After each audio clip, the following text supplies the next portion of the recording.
There is a movement underway to make Fort Worth, Texas, the home of the National Juneteenth Museum. It would be designed to record the history of slavery and drive discussions about freedom. Opal Lee, known as the grandmother of Juneteenth, is providing the land for the project, and her granddaughter is leading the charge to make the museum a reality. Nicole Killian has the story.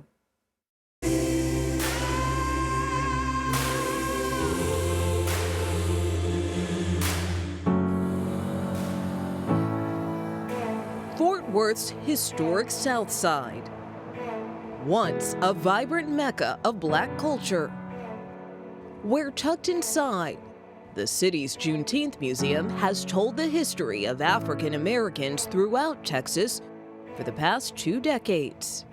This is the current museum. It has seen better days, for sure. Dion Sims is leading the charge to create a new National Juneteenth Museum, building on the land and aspirations of her grandmother, 95-year-old Opal Lee, who championed making Juneteenth a federal holiday. Why do you think it's important to have a national museum? Museums,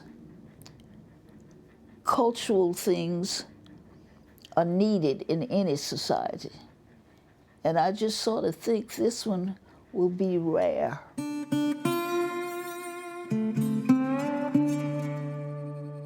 Juneteenth commemorates the end of slavery, when slaves in Galveston, Texas were notified of their freedom 2.5 years after the Emancipation Proclamation.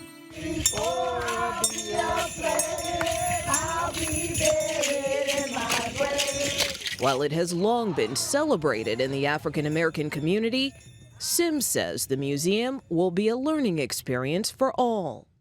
Our vision and our mission is to help the nation and the world find themselves in the Juneteenth story. So you've got Quakers who risked their families, their position, to help folks escape to the North.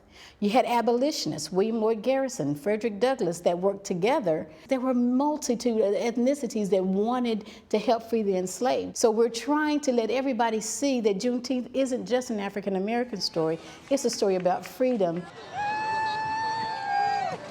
That will be a centerpiece of the museum, with a permanent exhibit focused on the 12 freedoms gained after slavery.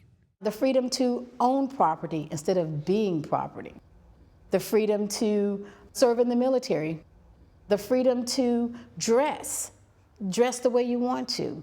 We consider them basic human rights today, but for the previously enslaved, those were new concepts. One of the other 12 freedoms was the freedom to know and preserve your history. And inside of that is going to be a recording studio so that families, when they travel to Fort Worth, can bring great-grandma and have a chance to let her tell the family story. So you really want this to be an interactive experience? Oh, definitely. So does Jared Howard, who is an advisor on the project. The museum is by all means the anchor of the development, but there will be a food hall. We'll have a 251-seat theater, exhibit space. We'll have a business incubator, and then it'll be capped off with some residential units. And so the confluence of those things will make this an incredible development. There will be a plaza. We're going to call it the Juneteenth Plaza, right? Green space, outdoor space. Howard and Sims, who both grew up in the community, have started raising money through grants and donations for the $70 million structure. They hope to break ground this year with the goal of opening on Juneteenth 2024. How do you do it? It's very ambitious, I will tell you that, with a whole lot of prayer. And a whole lot of push from Opal Lee. She said she didn't think she would see Juneteenth made a national holiday in her lifetime. Thank you, man. Thank you. All right. That happened. So we're working really hard to make the National Juneteenth Museum come to pass in her lifetime so that we don't have that regret. Is that what motivates you?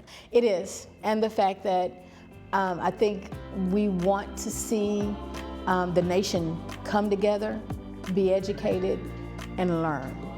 Leaving a legacy for generations to come.